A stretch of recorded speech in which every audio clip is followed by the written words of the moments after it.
Hello and welcome back to the channel. Today's video is going to be the first video in a series that I will be reviewing trades that I took in the month of November during a competition called Profit League that we hosted at the trading floor. If you are watching this in real time, happy holidays. I tend to do the series during the holiday season each year for the last few years. So I'm wishing you a very happy and safe holiday season. And the full version of the strategy that I am using, I will link in the description box below. I did post that video on my channel recently, but what I am using is two different indicators. They are offered in the trading floor community, but you also can just kind of use the same idea with price action. So they're not essential with this strategy. You can still do something very similar without them. But if you are wondering where those actual indicators come from, those are coming from the trading floor community. If you are new here, welcome to the channel, but just a heads up or a reminder for those of you who are returning and viewing these videos, I am a breakout trader. I do like to take breakout or breakout and retest trades, and I work with zone trading. So the first trade that I took was on November 3rd. The 3rd was the first day of the competition due to the weekends. So I work off of a fairly large and wide monitor, so I know that when I'm recording, sometimes it can look a little stretched out. But I do apologize in advance. But this was just a screenshot off of my MetaTrader for that first day, and it was a little over a 1% bar for my account. I do work off of a 100K account, and I made $1,072. Looking at the trade here, we are on the NASDAQ 100. I pretty much stuck with NASDAQ 100 majority of the time throughout this competition, or US 30. But I will just let it be known that this strategy and style that I trade, it works on any time frame. It will work with majority of the major pairs at least, and the US indices for sure, and futures as well. Breakout style trading works with majority of pairs and assets. The only ones that may struggle a little bit is anything that has lower volume. But if there's volume and there's momentum, breakout trading will work for your pairs. As far as the settings and all that for the indicators, the easy exit and the happy trail indicator I'm showing you, please check out the video like I stated before in the description box below. That is the strategy video. It'll explain everything for you down to the settings, how I set it up, how to identify things. Right. I do have the easy exit on here than the happy trail, and I am entering on the 5-minute time frame. However, I'm using higher time frames for my zones. So as you can see, I have 15-minute easy exit zones here. Those are the lighter blue boxes. And then what you'll see is that I did take my rectangle tool that I have on TradingView, and I highlighted those two boxes to merge them into one larger one, because as you can see here, there was a bit of a larger zone than what was just happening on that 15-minute area. And I wanted to make sure that I was capturing all of that price action within there. That's something that I will do if I find that the easy exit zones are just a little too small, or they're very close to one another. And what I'll just do is take the rectangle tool and I'll make them into one larger zone. Would be my support area, and then this would be my resistance area. What I'm looking for is to see a breakout from that area. If it goes above it, then I would likely have a bullish bias. If it goes below it, I would likely have a bearish bias.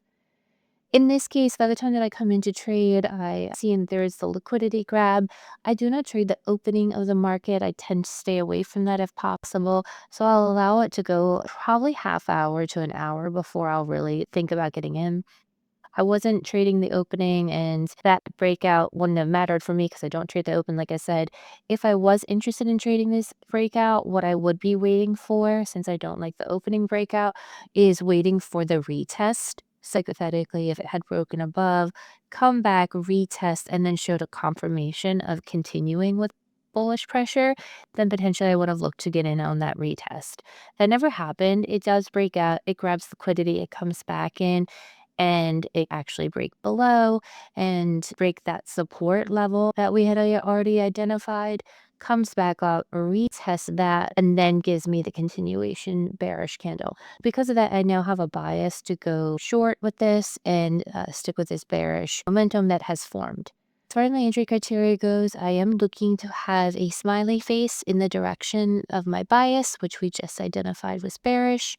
What I'll look for is to see either a bearish smiley face with my entry candle, or make sure the most recent smiley face that printed is in the direction of my bias. So in this case, the most recent smiley face that printed is this one, and that is a bearish smiley face. And because that is bearish and our bias is bearish, then we are good to enter in once we have the confirmation of a bearish candle for trend continuation after the retest. I enter in to my trade. I did set my stop loss slightly above what I would call a mid-level or a mid-zone. You can check out some of my older videos if you want to know a little bit more about those, but basically what I'm looking for is somewhere to have some price action. There was the retest, and I would have been good in hindsight to have gone tighter with my stop loss, but I wasn't 100% confident in that, especially given some of the liquidity above. So I did go a little more generous with my stop loss just above this area here. It's kind of like the middle area of that zone that I had drawn. That's just something I tend to do sometimes if I'm not super confident in the retest or the market that day, or not really 100% sure. I'd rather be safe and give the market a little more room to range if it needs to. But in this case, it honestly would have worked out great. But you never know, so that's where I placed my stop loss. And then my take profit was initially just targeting for a 1R. The reason I'm doing a 1R is because it is against the overall stronger trend, which had been bullish. Again, that original video where I explained my rationale for that. This was against trend. I do allow counter trend trading with my strategy, but I just am much more cautious with my risk with it.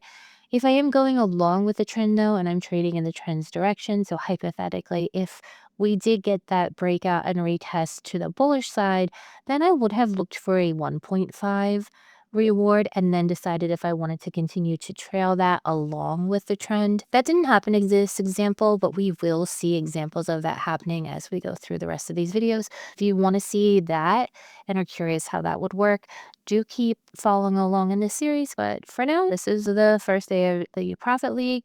It started out well with a 1% rewards, made $1,000 on the account, which is always nice to start positive for your month.